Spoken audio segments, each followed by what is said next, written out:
Peace. This is King Noble Black Supremacy. And with this particular video, I intend to show what Dr. Sebi's death shows about the conscious community, House of Consciousness, New Covenant, the entire head network, all Hotep niggas included. I want to show you exactly what it shows, and even some events to follow. For one, it shows that no super green supplement, no alkaline diet, no formula, no green vegetables can save you from the global system of white supremacy. They will not and cannot save you from this goddamn devil. Dr. Sebi didn't die of cancer. He didn't die of AIDS. He didn't die of lupus, leukemia, Alzheimer's, MS.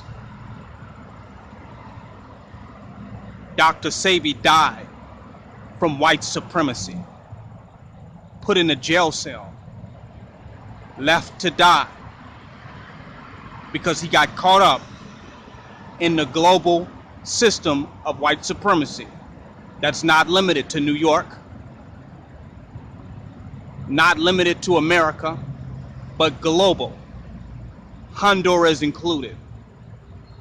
The hatred of the black man is the worst disease on the planet right now, is the worst epidemic that we're up against.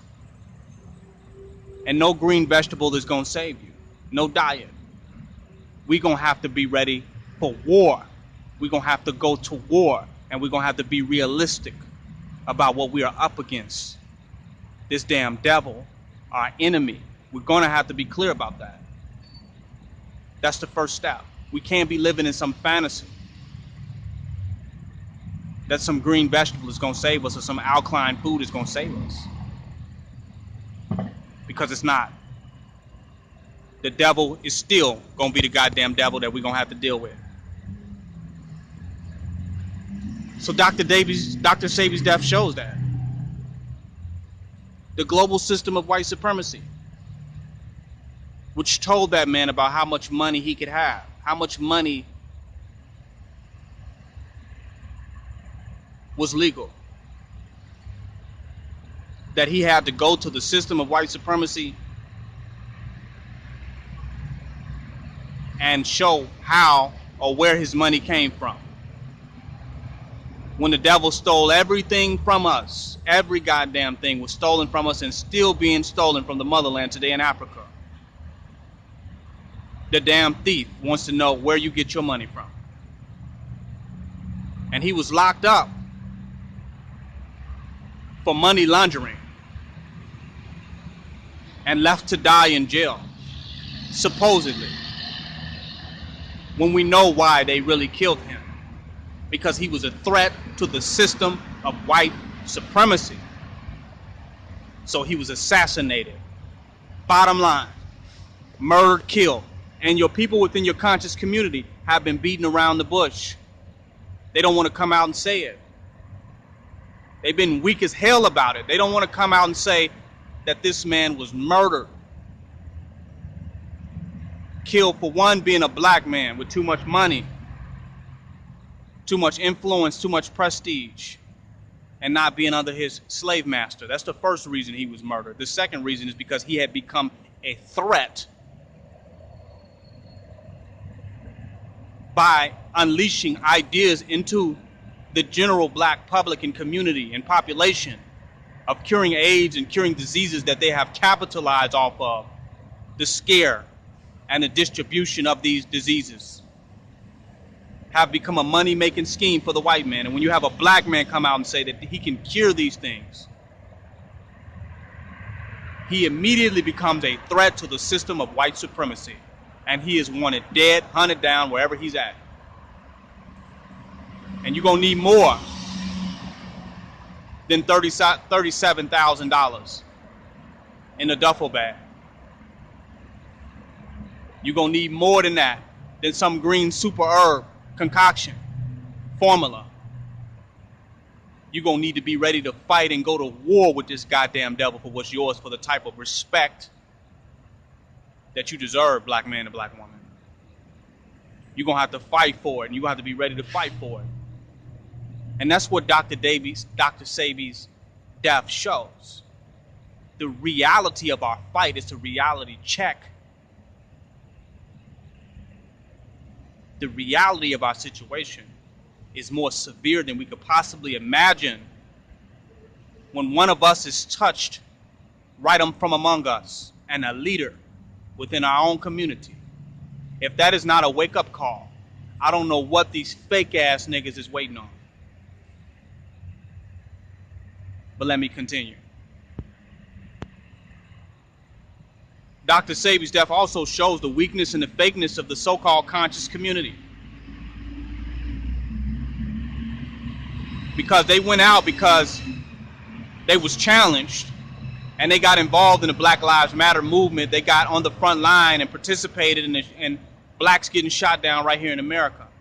The youth, they start to get active, the so-called conscious community. Our leaders. And their activism motivated certain individuals within the conscious community to become total insurgents and to begin to start taking these devils out. Micah X and Gavin Long. So their activism, their proactiveness in order to save their faces, in order to still look real and revolutionary, motivated some people within the so-called conscious community to go out and do the damn thing and take some of these goddamn devils out. That's what happened. But now you can tell how fake these Negroes are in the so-called conscious community still.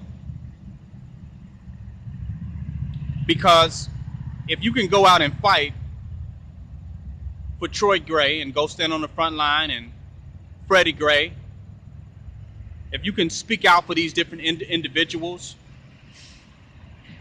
and become vigilant, Eric Garner,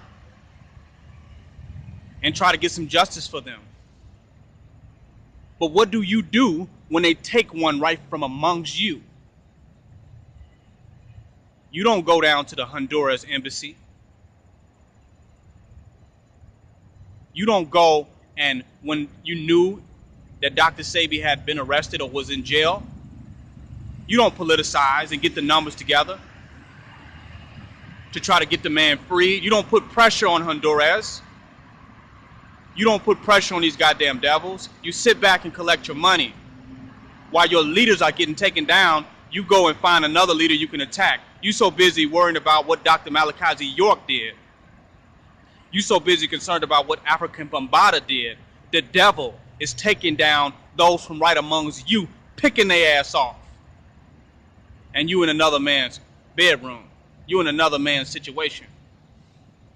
And this devil is coming at your ass. Took one from right among you. You all had nothing to say, nothing to do, but more tickets to sell.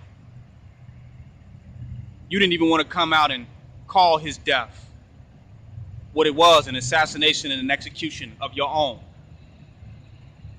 So you don't give a goddamn about black leaders of any sort. The ones you agree with or the ones you don't agree with. You don't give a goddamn about any of it. You're just about money. Because you didn't give a damn about Natural Tahuti. And the same damn that you didn't give about Natural Tahuti, you didn't give about Dr. Sebi either. That you damn near didn't give about Dr. Ben. You all don't give a goddamn about our black leaders. And Dr. Sebi's death shows that. There should have been a massive uprising of the injustice related to Dr. Sebi's death.